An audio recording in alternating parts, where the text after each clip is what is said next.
We shall start now with today's lecture. Yeah, you can start now, sir.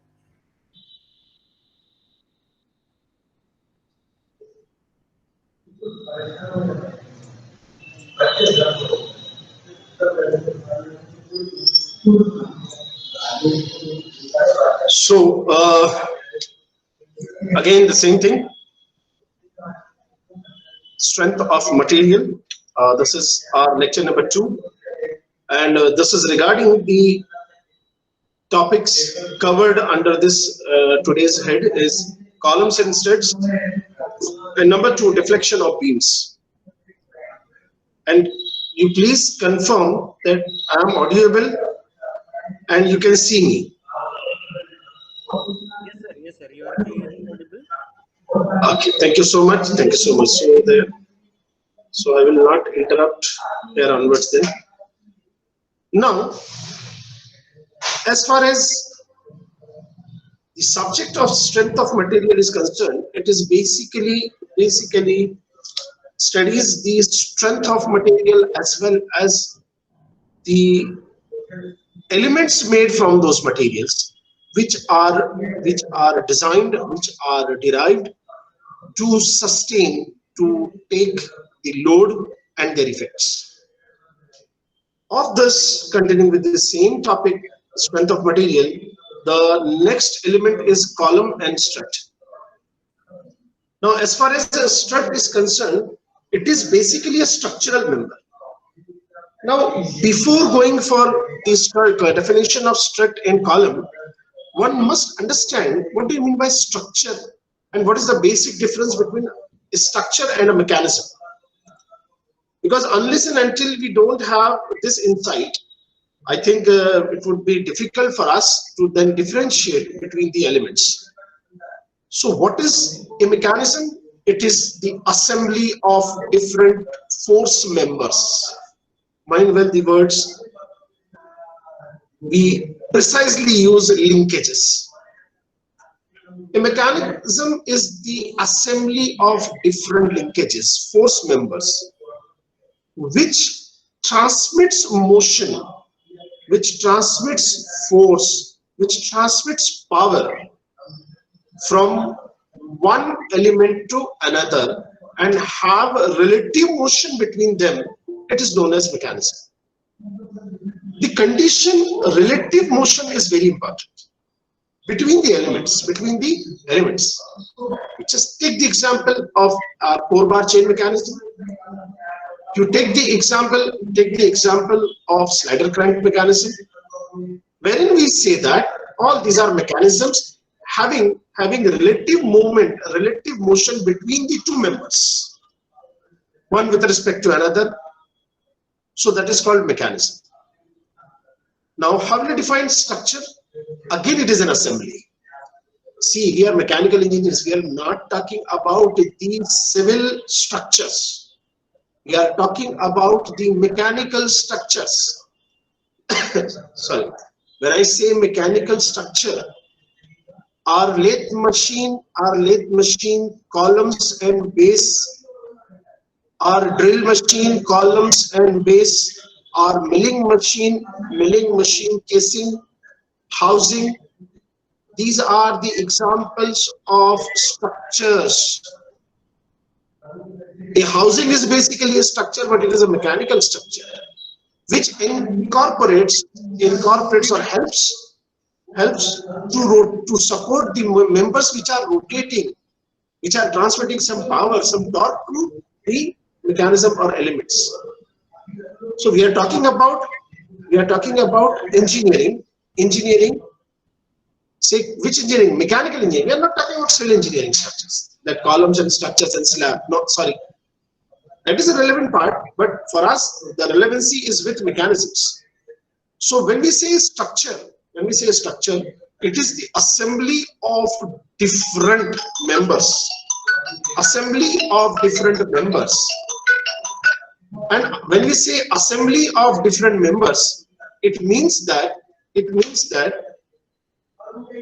assembly will be done based on the output requirement of the elements, and the output requirement of the elements will be according to the demand of the mechanism or the motion.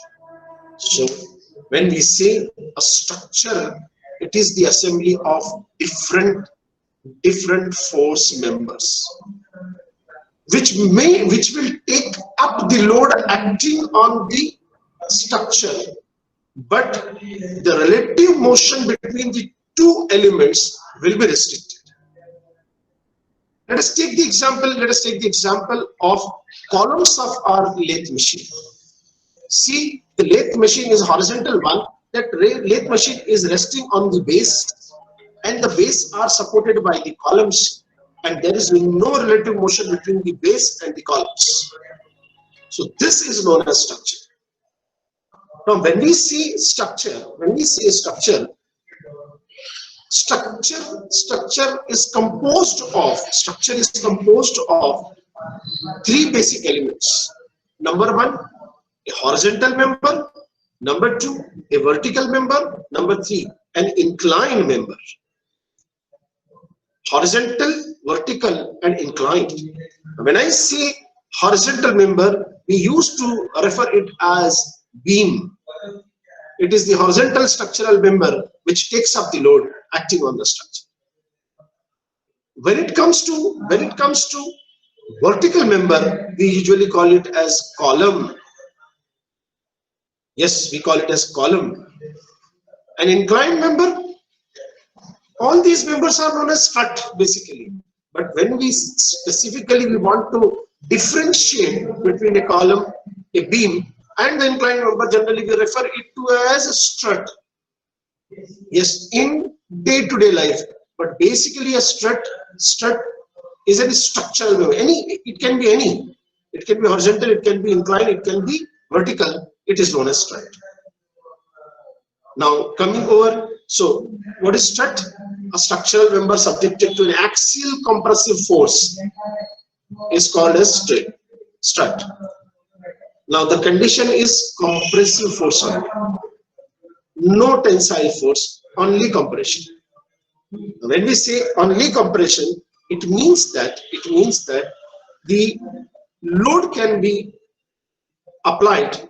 The load can be applied in compression, but again there are two conditions. I must configure or differentiate these two types. Number one is axial compressive load, and number two, eccentric compressive load. Now, what is this eccentricity? I think in the morning, I don't think we have covered it. So please take the example. Of this particular issue, this particular cap I am using. Say for example, this is a body. I think this is quite visible. This is a body. If I am applying, and this is the axis of this body. This is the axis of the body. This is the axis of the body. Center is the axis. So the axis passes through this point. If I am applying a compressive load on this axis, it means that the line of action of force, compressive force, and the axis of the body coincides with each other. This type of load is known as axial compressive stress load. Axial compressive load. Whereas if I am applying, you please mind well, because this is going to be a very important aspect in the forthcoming slides. If I am applying the force away from the axis of the body, somewhere here. So what will happen? So again, the load will be compressive, but the axis, the line of action of force and the axis of the body are departed with some distance, and that distance is known as eccentricity. The distance is known as eccentricity, and this distance is very, very, very important, as it will induce some new type of stresses in the same body in the same body where I am compelling it to take compressive load only. Just see and just take this example. If this is the body, if I am applying axial load, then in that case only compression will be there. If I am applying this as eccentric load, then in that case to some extent it will compress, and on the other side it may deflect, known as buckling. So I'm repeating the word buckling or crippling. How column fails? This is the next question. When we say column fails, first of all, again I am repeating, a column is a vertical structural member or a vertical strut used in buildings or frames, mechanical frames. The column fails by compressive stress. Now this is the generalized statement which is not true for different cases. The very basic element is when we want to define a column, although it is a vertical structural member, but the condition of its end, where it is supported or where it is supporting, number 2, the length of the column, number 3, cross-sectional area of the column, all these plays vital role. I hope you are trying to understand the fact. So up till now we have discussed the basic difference between a mechanism and a structure. I think it is clear what is a mechanism and what is a structure. So in mechanism we do have relative motion and transmit some forces, power. In structure we transfer the load, but we do not have relative motion between the connecting bodies or between the adjacent members. Then we have defined a strut and then column. The third element is buckling or crippling load. Now let us take the example of this column. You might have seen a radial drilling machine in our workshop. A long stainless steel column is there of almost 6-7 feet height after foundation. So that radial drilling machine, that column is subjected to how many different types of forces and stresses. So generally it is presumed that the column will fail under compression, number 1. It is an assumption basically, but it is not always true. Why? Because the criteria will change from element to element. Now how does it change? I'll try to explain you with these 3 examples. If it is visible, I'm showing you. See, this is column number 1, again on the same surface. Column number 2, see the length, and say this is column number 3, see the length. And you please presume that the diameter of this column, that is the height is only there. The column diameter of this column is also the same as of this pen. Now you take the condition that when a load P is applied. Now when we say load, when we will see in the future also, so load, it means axial compressive load. That's it means axial compressive load. So whenever we apply a compressive load, axial compressive load on this column, this is a column, on this column, in that case, the failure of this column will be primarily due to compression only. Now this is the first case, wherein the length is comparatively less to this second type of column. Now this is the second type, wherein I can say that this type of column, if I'm applying the same load, same load P, axial load P, then in the second case, this column will primarily compress, but due to its length, but due to its length, now please try to understand this fact, due to its length, it will try to simply deflect or buckle to some extent. To some extent, yes, it will try to buckle. Now the next element, just take this as an example. This is a long column as compared to these two. This is very long column.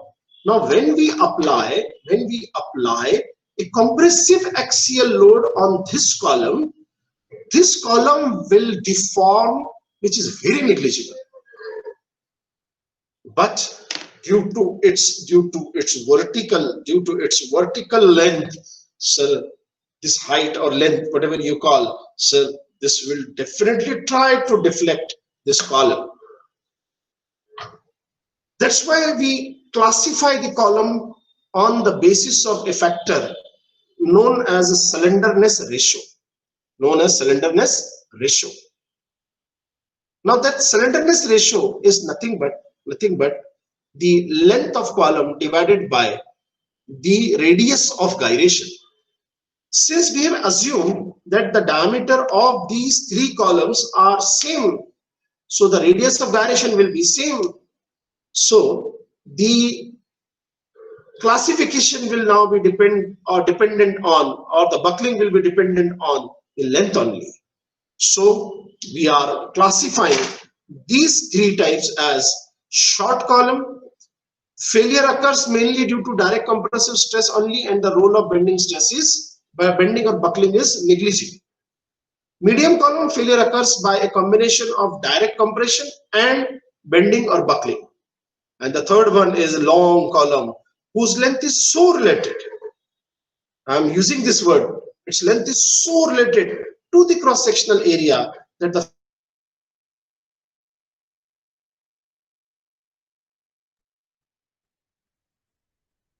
load will be negligible, or the buckling will be in play or in part, because the length is so high that it will buckle all of a sudden after some resistance. So this is the basic classification of our column.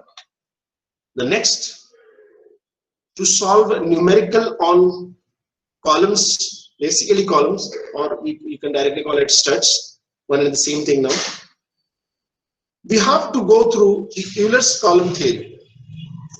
Now after the classification, after this classification, wherein we have classified it as a short, medium and long,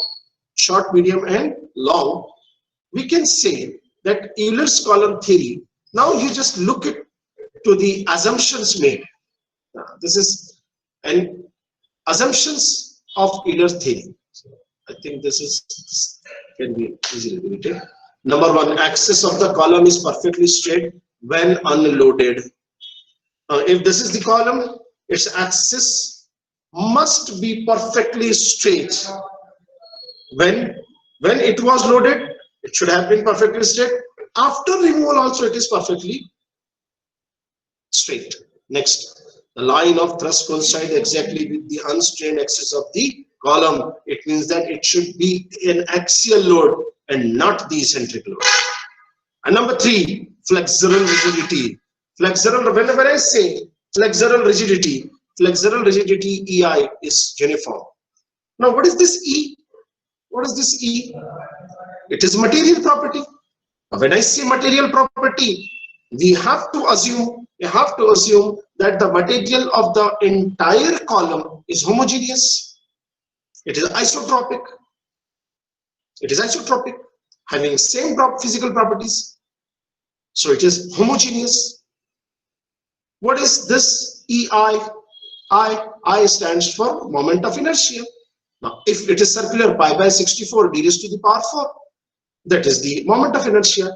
Now, when we assume that the flexural rigidity is uniform, it means that the material of the column should be homogeneous, isotropic, and the cross section of the total column should be uniform. Yes, this is the case. That's why the word flexural rigidity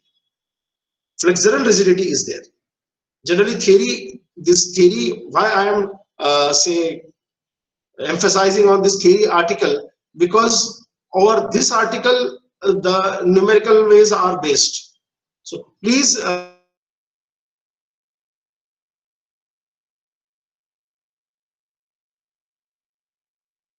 topic and homogeneous speed. I think this is not of our interest. Homogeneous. Now the next that is very important is the equation. Now this is the equation. So complete derivation is not expected in these lectures. That's why I am omitting this and I'm directly coming over to this equations. So this is the equation of Euler's column theory. Now when we see columns, how does these columns will be standing or supporting the structures? Now you might have heard all these types of supports: fixed supports, hinge joint, fixed joint. So these two joints are again in use, as we have you might have discussed this in mechanics of material, wherein we have studied SFD and BMD. So both the ends hinged, both the ends fixed. One end is fixed, other hinged. One end is fixed and other end free. So with these four particular conditions, I'll try to explain the effective length aspect. Please concentrate on these four diagrams. These four diagrams, you please concentrate, wherein we can say that the columns with both the ends hinged means what? If the column is hinged at both the ends, and if compressive axial load is applied over this, that is buckling load, then the column will deflect in this fashion. Terminology which I am again repeating. One is length of column and number two is effective length of column. Please listen to it carefully. One is length of column. So length of column, they say 4 meters of the length of column. And the second terminology is effective length of column. In this terminology, when we say effective length of column, it is the actual length of the column under buckling, under deflection. So now we can very well classify from the diagram itself. Please concentrate that when columns both the ends are hinged, then the entire length of the column will be under buckling. That's why the effective length, mind well, the effective length when the columns are both the ends are hinged is nothing but L. LE is equals to L, the entire length. I'll show you this table so it will be more clear. Now see, this is LE, effective length. I have defined effective length. So effective length, LE. When both the ends are hinged, it is L. How come? Just now we have seen. When both the ends are fixed, now please concentrate. When both the ends are fixed, see, this is both the ends are fixed. Now when we see both the ends are fixed, so there is no such position. There is no such position wherein the deflection could be achieved. So in that case, sir, the deflection or the effective length will be L by 2, the half of the length. The curve or the curvature would be in this fashion. I can show you here with the diagram itself. See, if this is the column, and if it is fully fixed, say at both the ends, then the deflection curve would be in this fashion. The deflection curve would be in this fashion. So the effective length would be L by 2, because L by 4 will be straight and this L by 4 would be straight. So L by 4, this would be straight. So the effective length will be L by 2. Now look at the next one is one end fixed and other hinged. When I say one end fixed and other hinged, now this is the condition. One end fixed and other hinged. So this end is hinged. Now in this case, again I can show you with the diagram. See, this end is fixed and this is hinged. So in this case, here to some extent it will be straight, and here it will have some deflection. It will have some deflection. It will have some deflection. Say this is the curve. Say this is the curve. This is the curve. So here the length or effective length would be L by root 2. L by root 2. Previously it was L by 2. Now it is L by root 2. It has been proved. It has been proved mathematically. You have to keep these things in mind, how to get that value. Now the last is sir, when both the ends, when one end is fixed and other end is free. You take the example of your screw jack.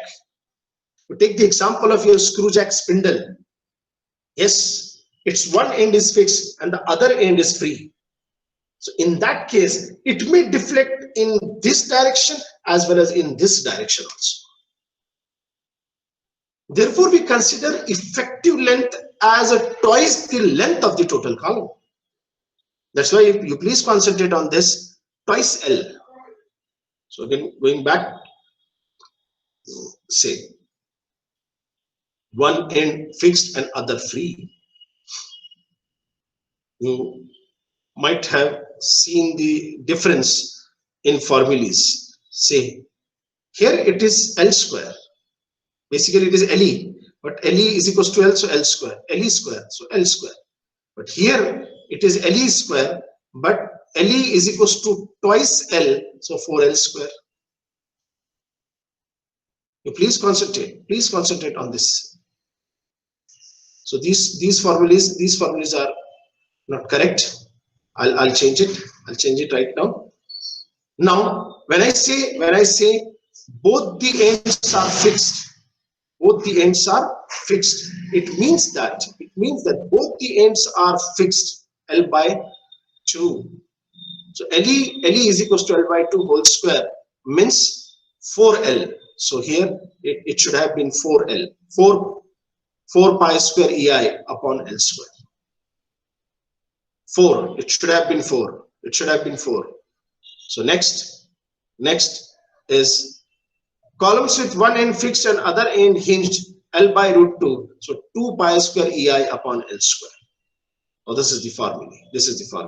So this is how the effective length, the actual length, and these are the basic relation between effective length, which is under buckling, and the total length of the column L. So these are the relation between these two.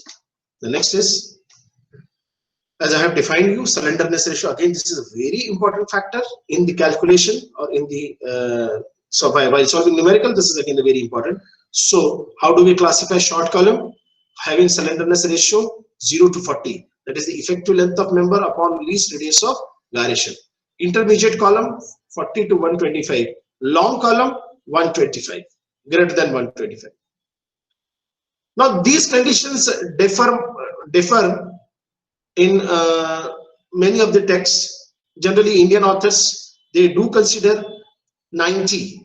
That's L by K ratio or LE by K ratio as 90. So greater than 90, it is long column. Less than 90 and above 10, it is intermediate column. And 0 to 10, it is short column. So that doesn't matter a lot. Now, this Euler's formula or Euler's theory has a limitation that it is applied for only long columns. It does not take into account short columns, even medium columns also. And that's why the another theory which is most profoundly used in while solving the numericals. So the Rankin's formula. Now, Rankin proposed an empirical formula for column which covers all ranging from very short to very long. He proposed a relation. So this is the relation wherein we can see that the Eulerian crippling load for the standard case is this one. So we have compared this and we have substituted the value in the Rankin's formula and we got the element. The next one. So this Rankine formula is again very important as far as our solutions are, or the numericals are concerned. So I think this is sufficient enough element for our today's discussion for the columns. Now this is question number 1, wherein the slenderness ratio of vertical column of a square cross section of 2.5 centimeter side and 300 centimeter length is.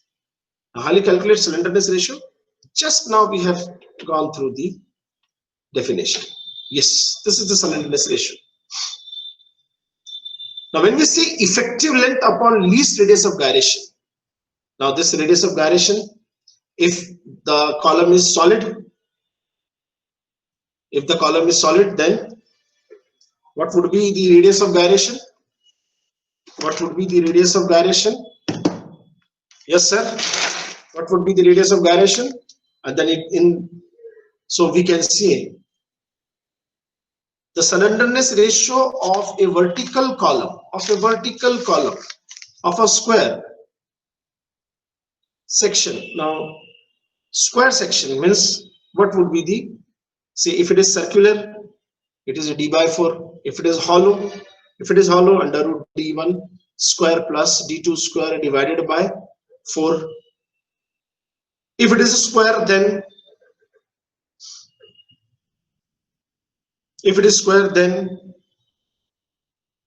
because radius, when we say radius of gyration, you have to calculate radius of gyration. So please calculate radius of gyration. I have just given the answer as 416. What we have to do is 300 divided by the radius of gyration k, and that k can be very well will get from the data book itself, which you are having. The next one is regarding the next question. A solid round bar 3 meter long and 5 centimeter in diameter is used as a strap with both the ends hinged. Now the condition is very important. Both the ends hinged. Determine the crippling load. Take E is equals to 2 into 10 to the power 5 Newton per mm square. Now since pi square EI upon L square, we are having this formulae as both the ends are hinged. So the actual length 3 meter, that means 3000 mm or 300 centimeter would be directly taken. Now there is no problem. Pi square E is also there. I, we have to calculate pi by 64 d raised to the power 4. Pi by 64 d raised to the power 4.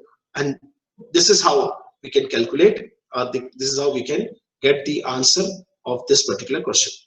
So similar type of questions may be asked wherein only the different end condition will change. It means that the effective length and the length would be changing. That's it.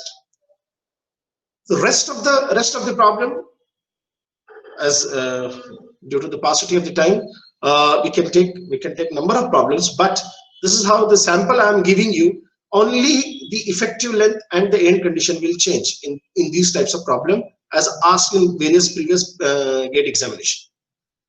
So this is the sample, and I hope you have to an extent you have understood the basics of columns and studs. So again I am repeating the slides itself. If you are having any doubt, you can ask me in the end. So these are the basic equations. Slenderness ratio. Rankine's formula is the usual formula used, and these are the question and answers. Now I must tell you that the topic deflection of beams is the spinal cord of study of any mechanical machine. Deflection. Yes. If we don't know and if we don't calculate the deflection of a member, a mechanical member, it would cause a disaster in near future. It would cause a disaster.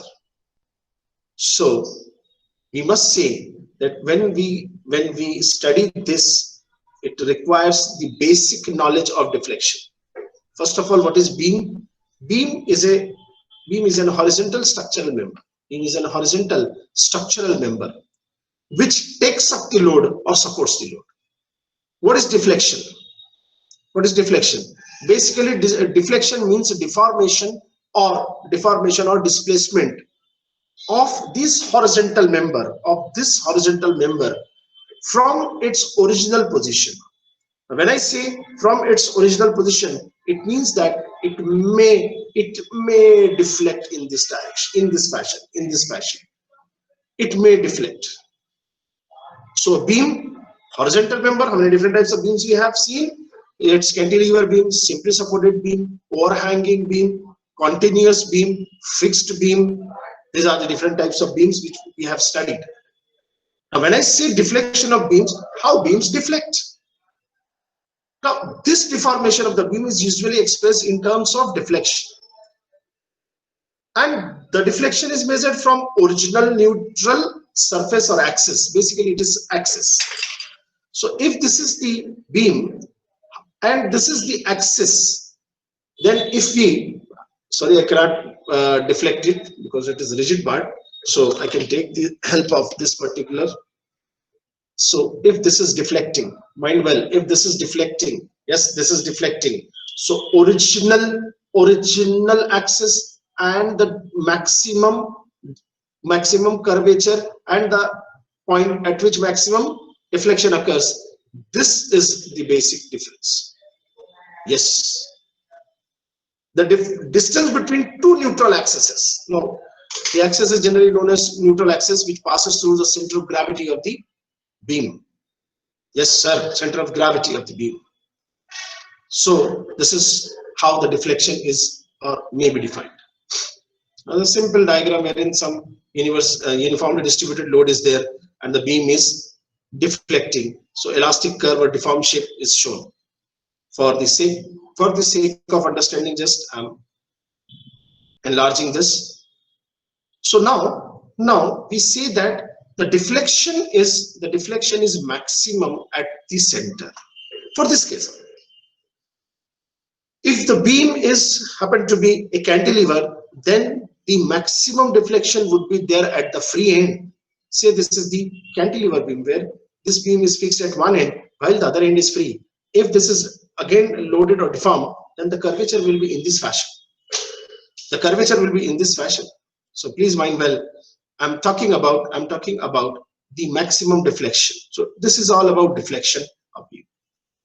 Another terminology is there known as slope. What is this slope? What is this slope? Slope is the angle between deflected beam to the actual beam at the same point.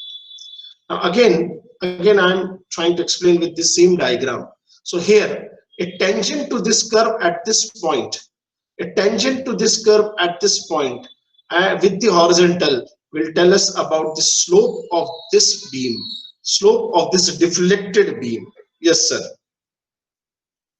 I think you are getting my points.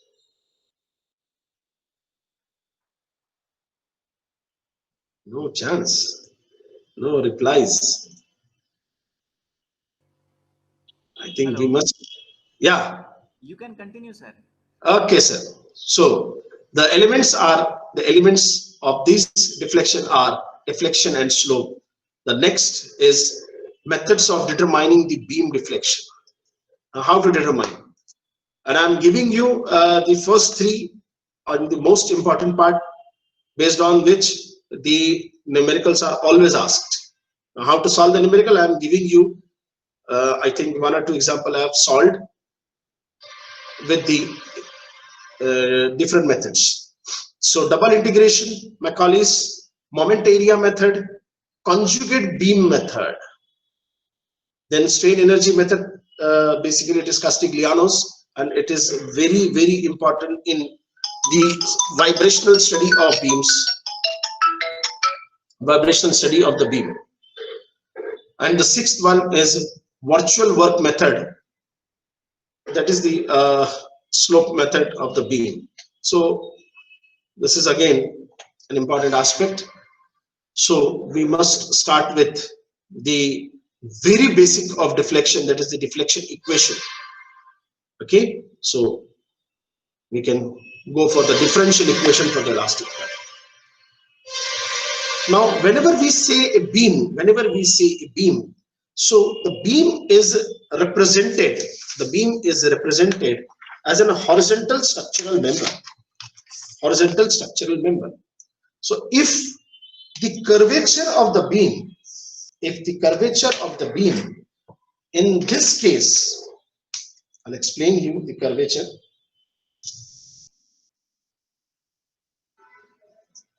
Say this is a beam, the red color is a beam, and the green one is the deflection.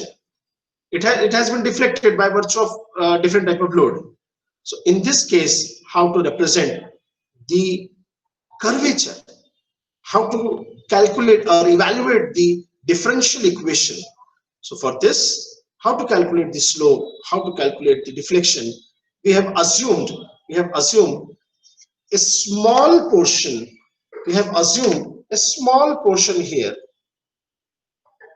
whose center of curvature will lie at somewhere here at this, and we will join this with the center of curvature. Yes, so this is the diagram.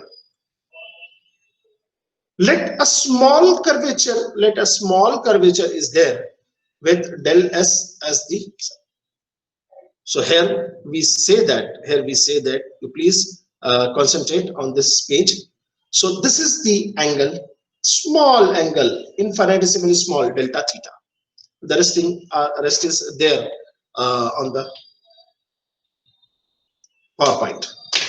So in this case, this is the deflection del y. So basic. The curvature of a beam is identified as d theta by ds. Delta theta by ds is equals to 1 by r. This is the basic curvature equation. Now, since delta theta is very small and del x is practically del s, this is the del x. So we can directly write it as ds by dx is equals to 1. So therefore, the same equation 1 by r is equals to d theta by ds. D theta by ds can be written as d theta by dx. Again, this theta is the angle which can be written as dy by dx. So 1 by r is equals to d2y by dx square. So we can say that the simple equation m by I is equals to sigma b by y is equals to e by r. This is known as, from the theory of pure bending. This equation, we'll use this relationship to derive this slope equation. So dy by dx is the slope which we can calculate from the bending equation. Now the next one, double integration method. I'm directly taking one case. You just put the value and get the answer. Okay. Now, what is this double integration method? In this double integration method, I have taken the example of a simple cantilever beam. A cantilever beam, I am taking the example. So a cantilever beam fixed at one end, while a free end at A, a load F is applied. A concentrated load, because loads are also of three types. Number one, point load or concentrated load. Number two, uniformly distributed load or UDL. Number three, uniformly varying load or UVL. So we are applying a concentrated or point load here. Now at the fixed end, this distance, say x is 0. dy by dx is always 0. Deflection is also 0. Slope is 0. No problem. Now when we say from the equilibrium balance, at this support there is a resisting moment. At this support end B, I'll call this as B, it will try to resist the moment, turning moment, because of Mr. F into L. So this F into L will try to put it down, try to buckle it or bend it, this cantilever beam. So it will be experienced at this A and B. And a vertical upward force, obviously, to balance for the equilibrium of the beam. If this F is applied in the lower direction, then an upward force should be there at the balancing end B. So at any point X, so let us assume any point C on the beam. So here this is point C, which is at a distance of X from the fixed end or the fixed end of the cantilever beam. Then we'll have to take the moment. At this point, we'll have to take the moment. Now, what is this moment? The moment of force, obviously. How much is the force applied? F into L minus X. So this is the distance of F from this point C. And that is nothing but equals to mx. Mx means bending moment at some point or at some distance x, which is nothing but EI d2y by dx square, the basic differential equation. Now the process or the method is, you please double integrate EI d2y by dx square is equals to, please mind well, say the bracket is open and the things are shuffled, minus f into L minus x. So now integrate it, EI dy by dx. First integrating, you'll get some constant of integration C1. Again double integrating this, what you'll be getting is, this is the slope, and integrating this is deflection, so slope, here it is there. So EI into y, again C2 is there. We have to calculate the value of C1 and C2 by substituting the boundary condition in this equation. We have to calculate the value of C1 and C2 by substituting boundary condition, and then we can get slope and deflection. So these are the basic method used for finding the deflection of beam. That is, number one is a double integration method.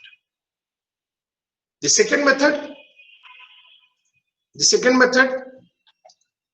is Macaulay's method, which is again most widely used. The basic equation, again, m by EI is equals to d2y by dx square. This is the basic equation of deflection of beam. Now let us consider a simply supported beam AB, supported at the ends, say R1 and R2. There are three forces, F1, F2 and F3. 3 point loads are applied at some reference distance from end 1 or A as A, distance B, F2B and F3C. Now to analyze the deflection of beam and finding the slope and deflection, we must assume any section between any two forces, any two reactions also. So again, R2 is a force or a reaction in opposite direction to this F1, F2, F3. So I am taking here at either end. You can take, you would have taken here also. So I am taking at the farthest end. So this section XX at a distance of X from the R1. Now taking moment about XX, because on either end the moment will be in equilibrium, so you have to consider only left side. So EI d2y by dx square, EI, this E into I into d2y by dx square is equals to m. Now please take the moment m. What would be the moment? R1 into the distance x. So R1 into this distance x. Now F1 basically F1 is at a distance of x minus a, but it is going in for this is clockwise, and for this anti-clockwise, minus. So minus F1 in bracket x minus a. So this is the distance. Again F2, again minus, because since it is going anti-clockwise direction. So minus F2, X minus B. Then minus F3, similarly, minus F3 in bracket X minus C. So this is the distance for the moment. Now please integrate this. Integrate this. Now when we integrate this, so EI dy by dx. Please mind well. EI dy by dx. So R1 x square by 2. So this is simple. I think it should not be explained. I'm sorry. You know this, all these facts. Again integrating. So what is important here is the constants of integration again. Macaulay's method tells us to take partition at different points. The first partition would be at this, because F1 is there. In the subsequent stage, F2 is there. At the subsequent stage, F3 is there. So you'll be substituting the boundary condition, you'll be substituting the basic value of X and A in this actual value, and you'll be evaluating the C1 and C2. And again substituting that value, you'll be calculating the slope and deflection at different points of the beam. At different points of the beam. Now solve slope and deflection by putting appropriate value of X. So I hope it is quite evident the how to solve. I have given you the steps accordingly. The last one is moment area method. The last one is moment area method. Say this is again very important, and the simplest one also. I must say this is the simplest one. The moment area method. How? Because moment area method is the method wherein we have our SFD and BMD diagrams, and for SFD and BMD we have the basic rule: if the point load is applied on the beam, then in the shear force diagram it would be a rectangle, and in the bending moment diagram it would be a triangle. It would be a triangle. If the load is applied UDL, if the load applied is UDL, then in SFD you'll have to draw a triangle. It should be drawn. It should be calculated accordingly, and then in the bending moment it will be a parabolic curve. If the load is uniformly varying load UVL, in that case a parabolic curve would be there in shear force, and a cubic curve will be there in the bending moment. So with the same knowledge of bending moment SFD and BMD, we can solve this. The moment area method is used to derive slope and deflection of the beams and frame rotation also. And now take again the same equation, same standard equation would be there.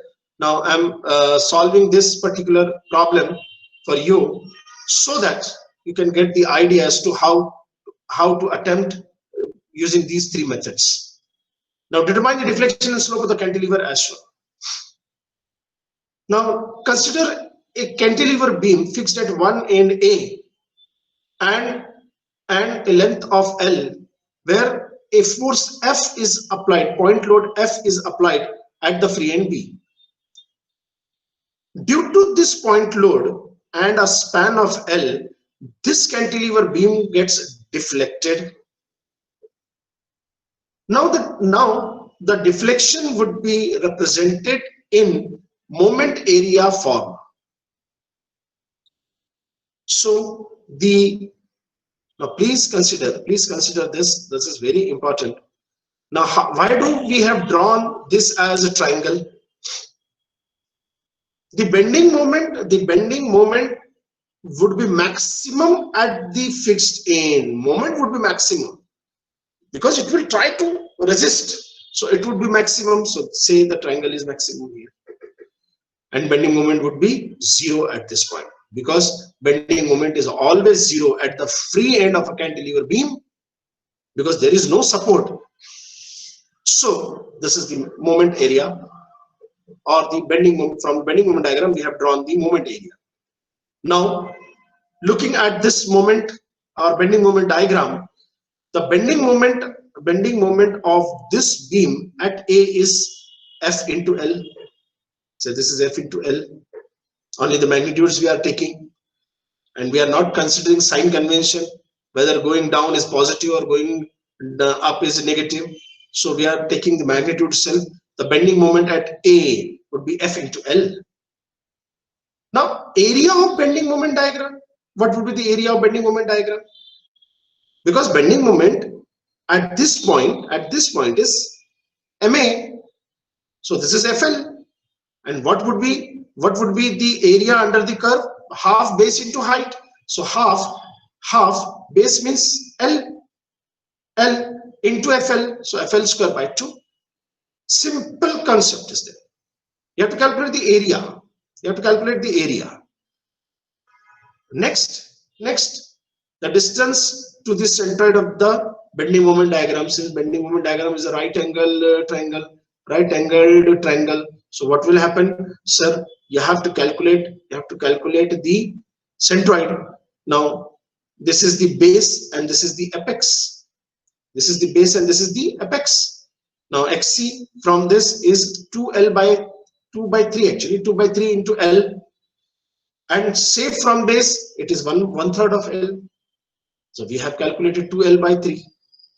Now deflection of B.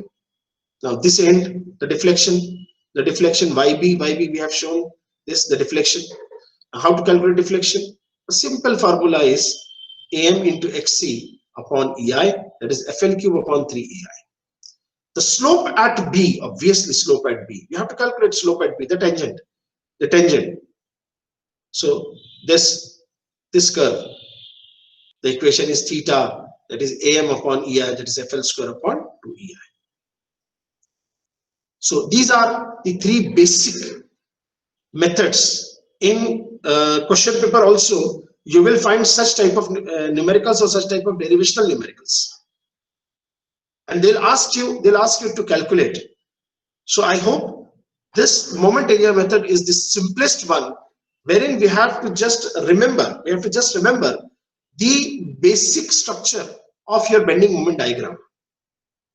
For simply supported beam, for cantilever beam, generally these 2 beams are frequently asked in the examination, wherein we can say that if a point load is applied, then in the bending moment it is a triangle.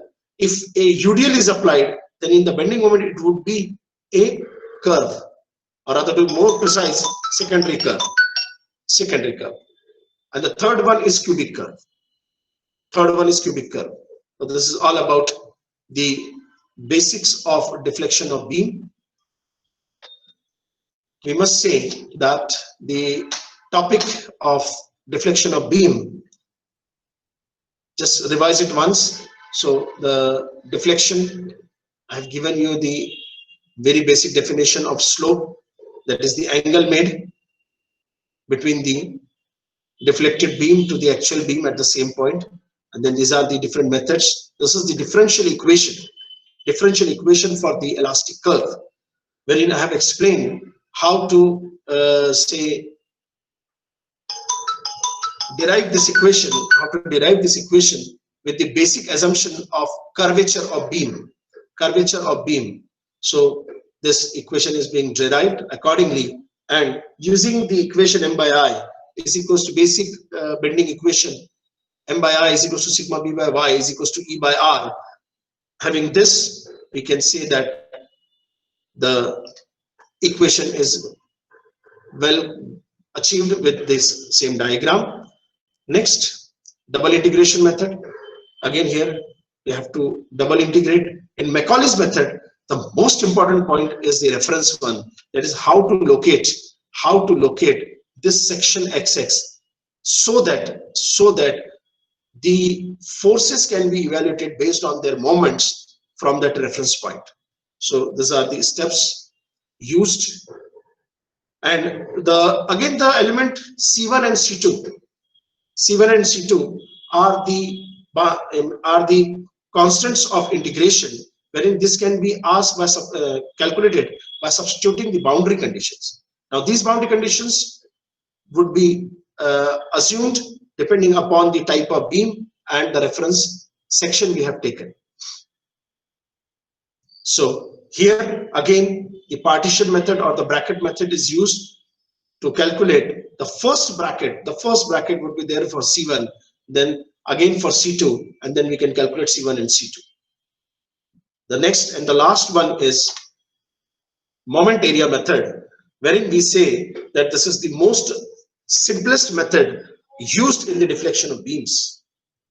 And I hope that these two topics, you have got an insight into how to prepare and how to calculate the different aspects of strength of materials of these beams. I must say thank you one and all, to especially to the Gaikwad Patil College of Engineering Group and Professor Patil as well as Ambade sir. Thank you so much for your attention and concentration. So I must ask you any questions. Any question from your side, students? Do you have any doubt? You can ask directly to the today's expert, or you can raise your hand. You can put your doubts on the chat box.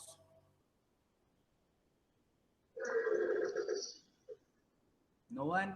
Okay, I think there is no doubt, and all the doubts has been cleared by today's expert, that is Dr.